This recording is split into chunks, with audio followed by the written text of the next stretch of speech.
On this episode of Shift Talk, I've got Josh Drean, who's the co-founder at Work3 Institute and co-author of Employment is Dead, which is coming out in the Harvard Business Review next year. I really am excited to hear more about that. But instead of having me talk about Josh, how about we have Josh tell us a little bit about himself instead? Adam, thanks for having me on the show. It's so great to be here. I am Josh Drean. I am, as you mentioned, the co-founder of the Work3 Institute. What we do there is we marry emerging technologies with workforce strategies. So if you have a workforce, if you are interested in empowering them, you usually come to us to talk about emerging technologies like AI, like Web3, decentralization, you name it. We're on the bleeding edge of some of these technologies and how it's reshaping work. We are wrote the book called Employment is Dead, which is our flag in the sand. Essentially, we are saying that traditional models of employment no longer serve us. They were designed at a time when we didn't have modern technology, when we needed tasks done well and succinctly. And now we need to leverage the whole human. And there are very little outlets in order to make that work through these traditional work models. So the Work3 Institute is very much that. It's Work3, it's Web3, it's the next iteration. I also live in Minneapolis, Minnesota with my 3 kids and my lovely wife. And we were just talking about how quickly it gets cold here. So enjoying those last days of summer. So the reason I'm so excited about having you on the show today is I've been following you on LinkedIn for a while and you've got some great posts. But before we dive into that, I'd love to hear a little bit about, what got you to where you are today? What made you say, I want to start an institute that puts a flag in the ground and says, work has to change, folks. Can you give us a story of how you got there? Because I think that's really interesting. Yeah, that's a great starting point. So I was a student at Harvard and I was building a startup out of the Harvard Innovation Labs. I was leveraging the resources of their incubation program, which essentially the idea is to help young students, the next Mark Zuckerbergs, if you will, go further faster. And we were tackling the employee engagement industry head on. We looked at employee engagement surveys and they never really made sense to me. They were long. They were done once a year, which was, a small snapshot of how your Yeah. employees are actually feeling.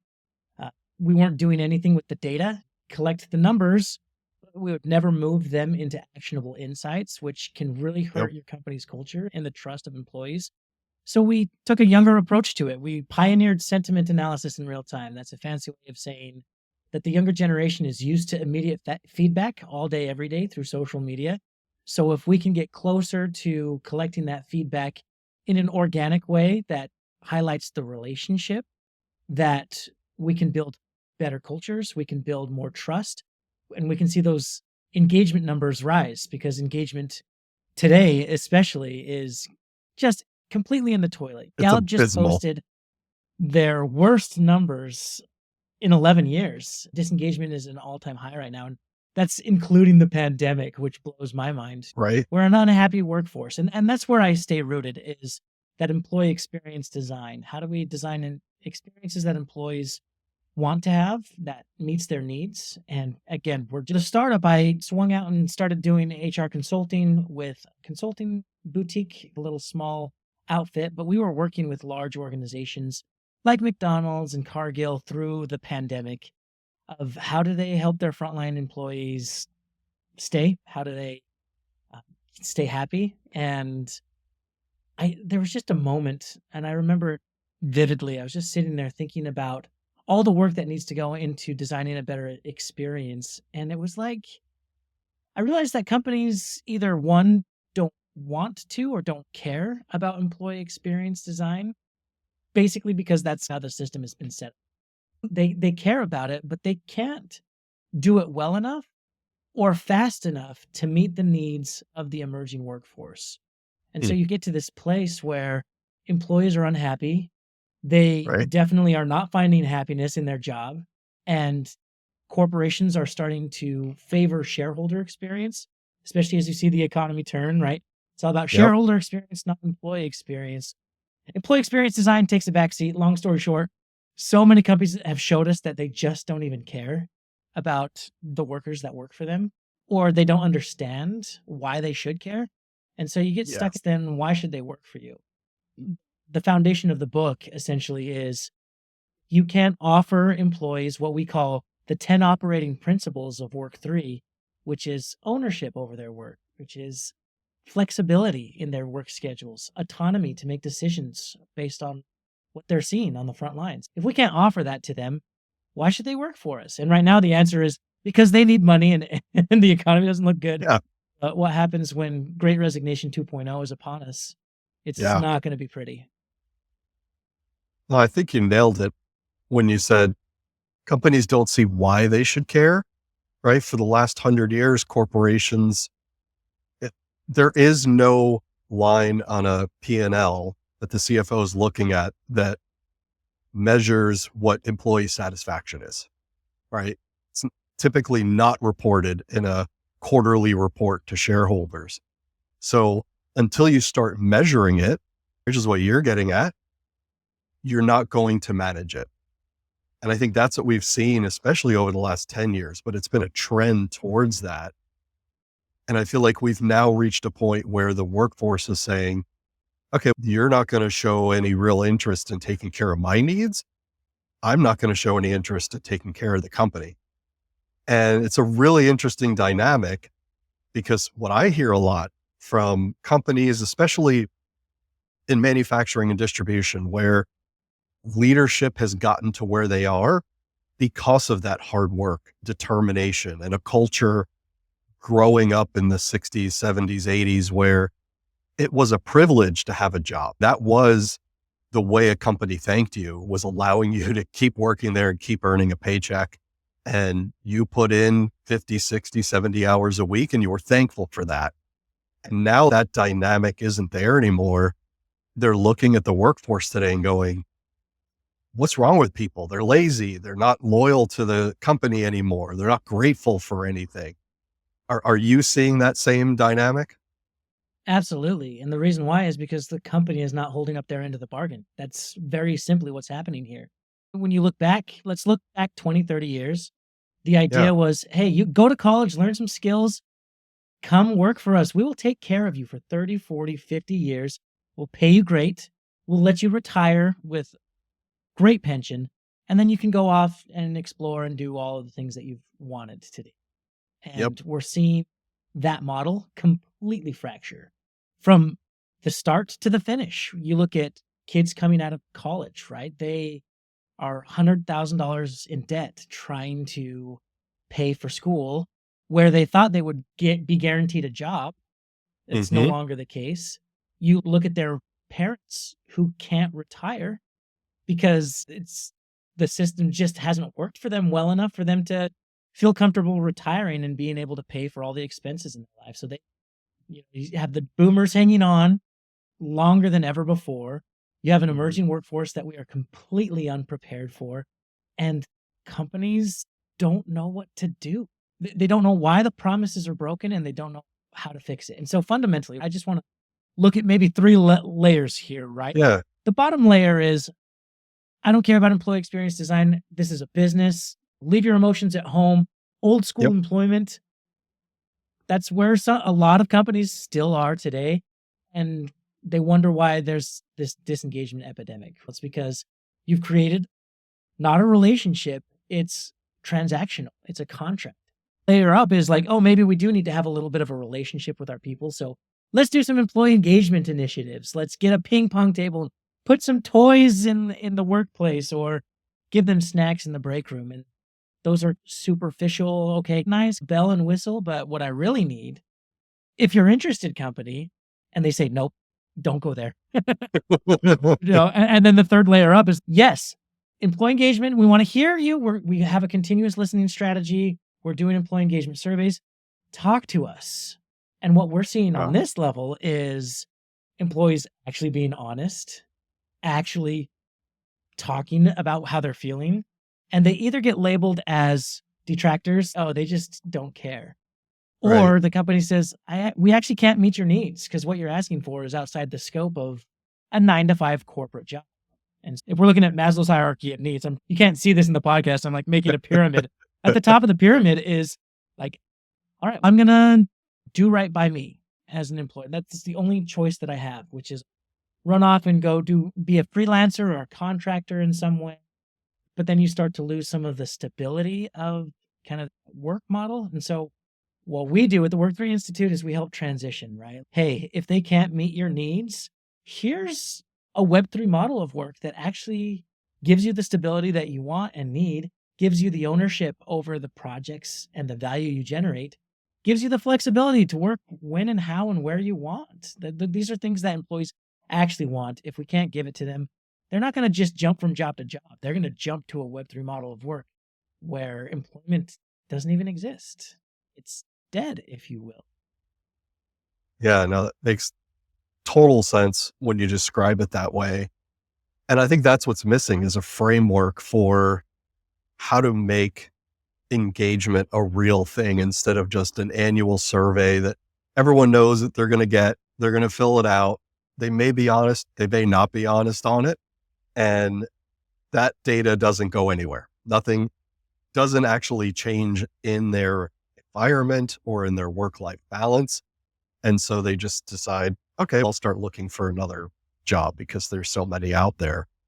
One thing I'd love to dive into are a couple stories that you've highlighted on your LinkedIn page, which are great. If you haven't already checked Josh out, Josh Drean, Drean, look him up. He's got tons of great posts in there. And one that I thought was really interesting that I keep hearing over and over again is we need more women in the workforce, especially in manufacturing and distribution.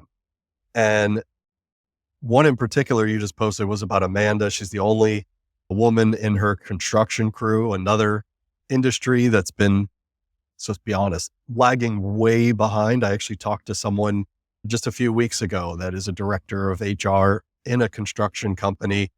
And that industry is looking at about 3 to 4% women representation, which is, it might as well be zero. And I really thought it was interesting, your take on that. You want to tell us a little bit about that story?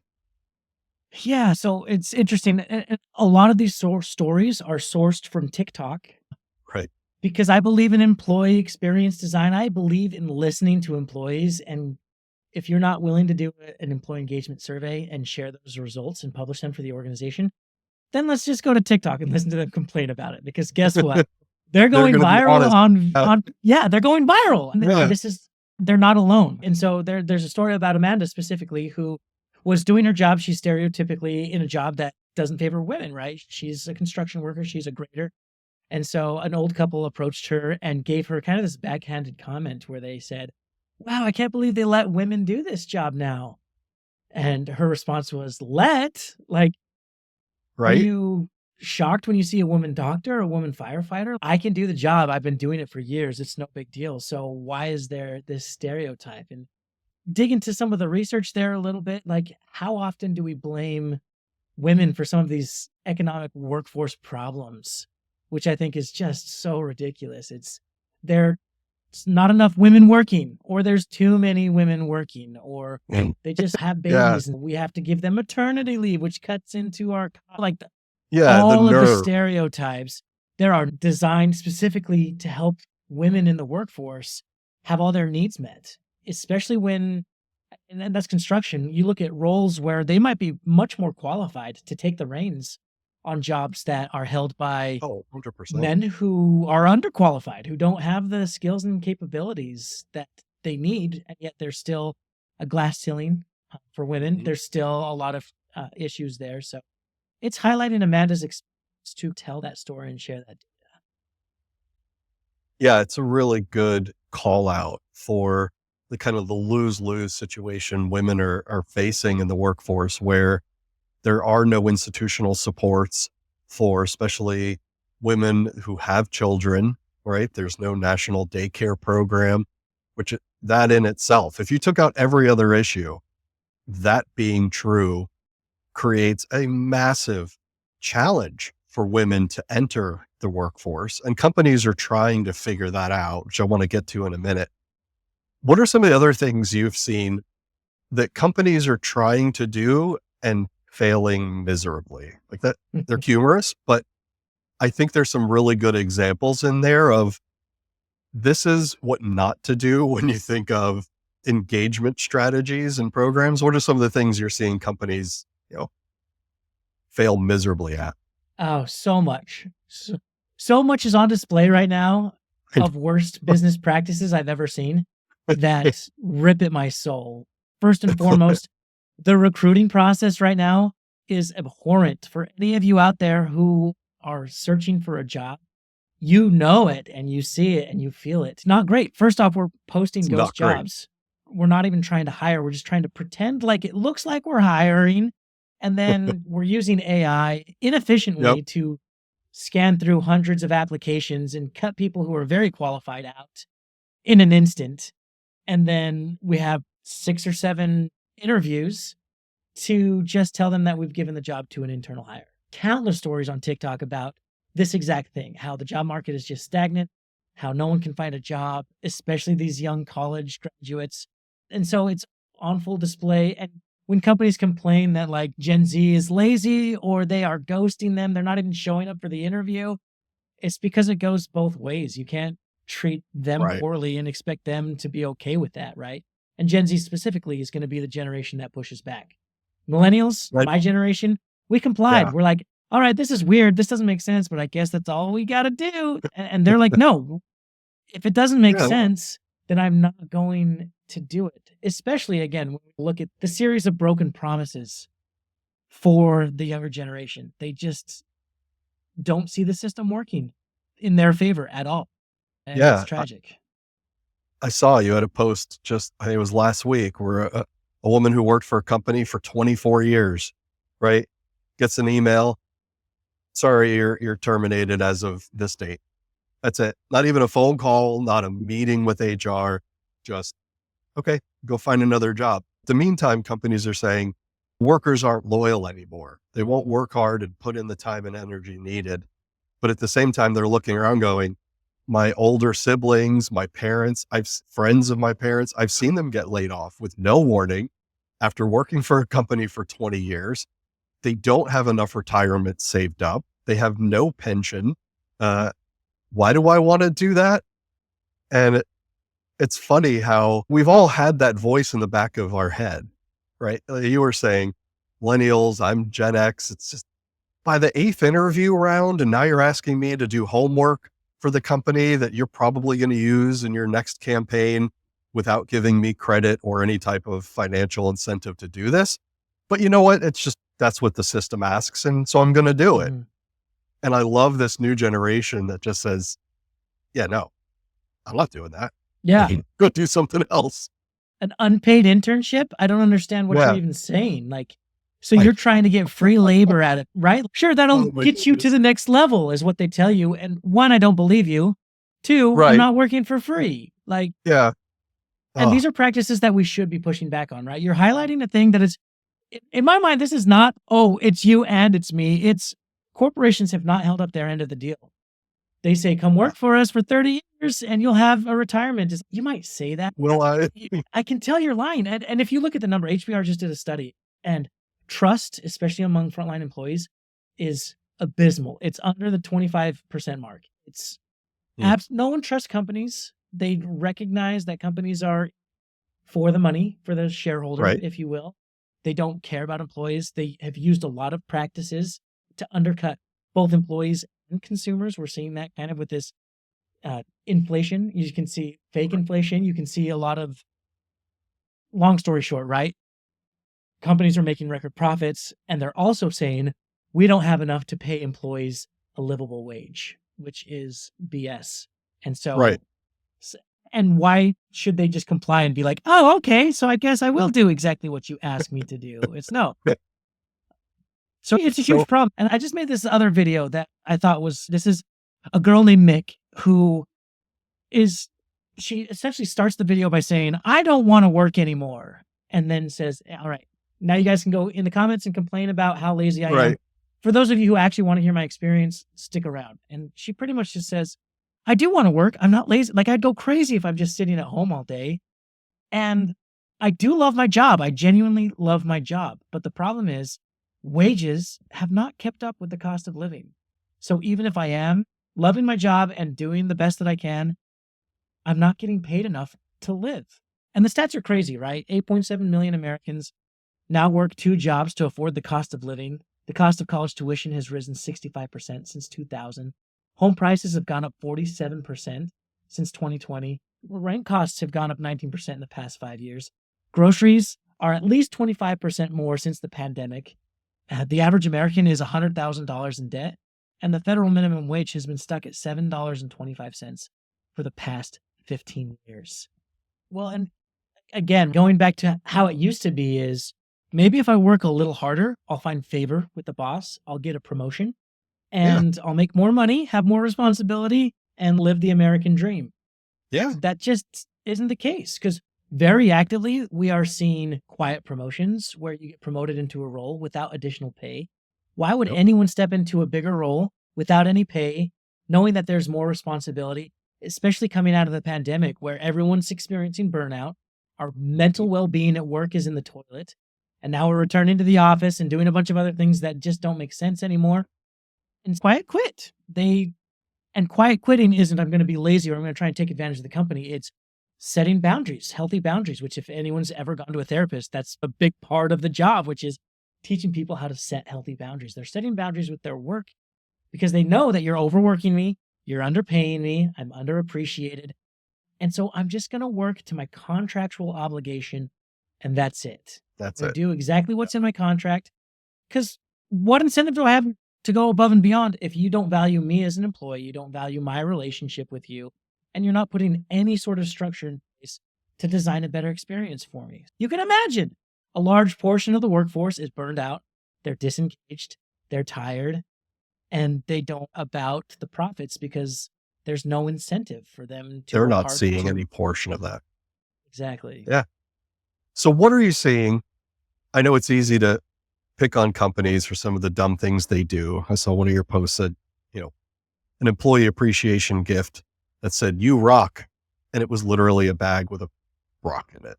Fucking come Yes. on. I want to meet the person that thought, oh, this will really go over well. What are you seeing companies doing right? Because there's got to be some out there. I know I've seen some of the companies maybe you've worked with or some that you're seeing online. What is actually working out there? Paying people what they're worth. What? There's some Sorry. pretty Record scratch. there's some pretty basic math that will fix the issues, right? We've seen breakout companies do exactly that. I'm going to pay people what they're worth. I'm going to meet their needs, their very basic needs, and then some. I'm going to provide the structure that they need to do a lot of work. Come back to employee experience design best practices, which is, are your people happy? Do you know they're happy? Let's do an employee engagement survey. But maybe let's not do the yearly survey. Let's do kind of what we built. Let's do pioneer sentiment analysis in real time.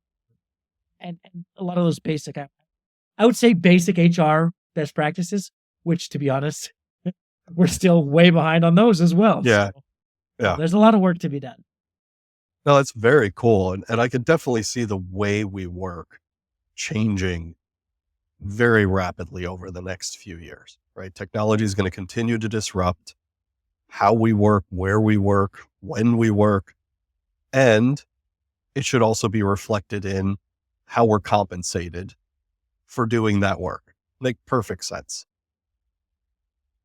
I do want to dig in just a little bit back to what you were just saying about traditional companies who are at that third tier where they are interested in making meaningful change, meeting their workers where they're at and meeting their needs. What are some of the practical things you've seen them put into place that have moved the needle? It's a great question. Lots to unpack there. Let's maybe start from a simple place. Yeah. 10 years ago, 20 years ago, we were talking about the carrot and the stick, these intrinsic motivators versus the extrinsic motivators. This is Dan Pink thought leadership, where traditionally it's here's the carrot, here's the money, come work for us, here's the money. Or the stick, we punish you if you don't do the work as we ask you. And trust me, companies got really good at what swinging that Oh, stick. They did. And then there's the extrinsic motivators, which is purpose and fulfillment in the workplace. Do you feel satisfaction in your role? And there was a time, especially like at the advent of Google and Apple, where tech engineers and tech talent was really hot. And the only way you could get them in is, yes, the money, but they would take pay cuts in order to go work for a cool company that had a slide into the break room or something. Yeah. So that was like the height of the employee engagement era. Right. And again, that was a little bit more simpler times where it's sure, like all the crappy things about work, but at least we've painted some lipstick on that pig. Yeah, at least they tried. Yeah. Now it's like every company is trying to win talent based on that carrot and stick model, but really what they want, if you were to, in a perfect environment, if you were to pull a company that trusts the employees, actually trusts their leaders, the management actually has established a relationship, the culture at the organization is not toxic, it's healthy. If everything were perfect in the perfect environment and this company was running exactly as we imagined it would be, and you ask employees, are you happy? Do you have everything that you want? Yeah. There's still problems. The problems are, I actually don't like the 9 to 5. Why do I have to work 9 to 5? So I don't like that. Or I don't like a boss. How often do we hear people don't quit their job, they quit their boss? I don't like having a boss micromanage me or tell me what to do. I don't like what our company stands for. What we're building doesn't like bring me joy or satisfaction. So again, right? I'm just highlighting that within the traditional employment structure, there are still problems. And the big one for me is ownership. I'm going to come work for you and provide X value for you. And the Y value for me is a paycheck. But it's not a cut of the equity. Companies are doing that, but it's like an arbitrary number that vests over a long period of time, tied directly to your work. Yeah, it's not tied to performance. It's not tied to revenue generation. Exactly. Right. So bringing it all full circle, traditional employment does not work for the emerging generation because there are needs that we cannot meet within the system. And in order to meet them, we need a new system. We need an upgrade, at least, to the system. We are going to see a massive shift in the way people work. That fundamentally, I think a lot of us that have been in the workforce for a few decades now aren't going to recognize. And I think a lot of us are going to look at that and go, it makes a lot of sense now that I think about it, right? That maybe there is a better way to work where everybody benefits. You're putting out great products or great services, and you do feel that you're being compensated based on the output and quality of what you're producing, instead of it just being, well, you were here between these hours and these hours, so here's your paycheck. I think everybody's going to be clamoring for that two-way street of, this is what I'm asked to do. If I produce that work at a high quality and a high service level, then I get compensated at a higher level. If I don't, it's on me. If I put out a shit product, I'm not going to make money. And so now it's a matter of, okay, if I'm going to put in the time, energy, and effort, I'm going to be rewarded for that. And you're right. The current system is not based on that. It's typically based on who you know at the company, politics that go on. This supervisor likes me and that one doesn't, or it's so much nonsense that is simply out of your control that it makes it really hard for employees to grow at a company, because there really isn't a fair litmus test to measure what makes a good employee. Just because Steve's working 65 hours a week, he may be a crap employee. He may, but meanwhile, somebody who's putting in 25 hours creates incredible product, incredible deliverables, but isn't seen as a rising star or a good worker in today's market. That's fascinating. Yeah. So Reid Hoffman, who's the co-founder of LinkedIn, just last week went on the air and talked about how he predicts that traditional employment, traditional 9 to 5 jobs will be obsolete by 2034. I And saw he that. says the only reason it is not gone yet is because people value stability, and the technology isn't advanced enough to really have stability for everybody, but it's coming. And I predict that these models, being a freelancer in a Work3 model, is going to be more lucrative and pay you better than your traditional 9 to 5. And the minute that becomes the case, you will see a mass exodus from employees to bounty hunters and freelancers. It's coming. And the reason why, again, is because all of the needs that they have they're done being a pawn in your game. They want a piece of the puzzle, they want a piece of the pie, and they want to be accountable to their friends. They want to be accountable to their community, not the shareholders. Shareholder. Yeah. So I want to give you a chance. I know we touched on it a little bit to talk about the upcoming book that is coming out, Employment is Dead. Tell me a little bit about when that's being released, how people can get a hold of it and get in contact with you to find out more about what your philosophy is, what Work3 Institute does. Yeah, thank you. So, Employment is Dead: How Disruptive Technologies Are Changing the Way We Work, are revolutionizing the way we work, rather.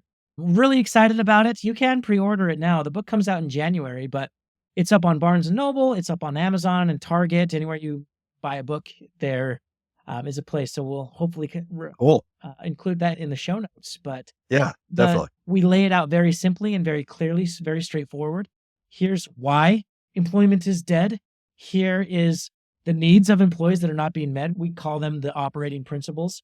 We have the fulfillment productivity matrix, and we share so many examples of companies that are doing it right. They're already working in a Web3 way to give the younger generation all of the flexibility and autonomy that they need. And so we're really excited to share it with the world. We're excited at the message that it sends and can't wait for it to hit the shelves.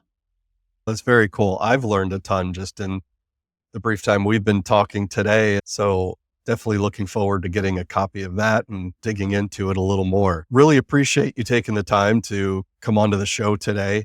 Hopefully we'll be able to catch up again in the near future, learn some great new strategies, hear some more horror stories. Love those. And like I said, if you're not already following Josh on LinkedIn, go look him up. Great content, and really appreciate you taking the time to come on the show with us. Thanks, Adam.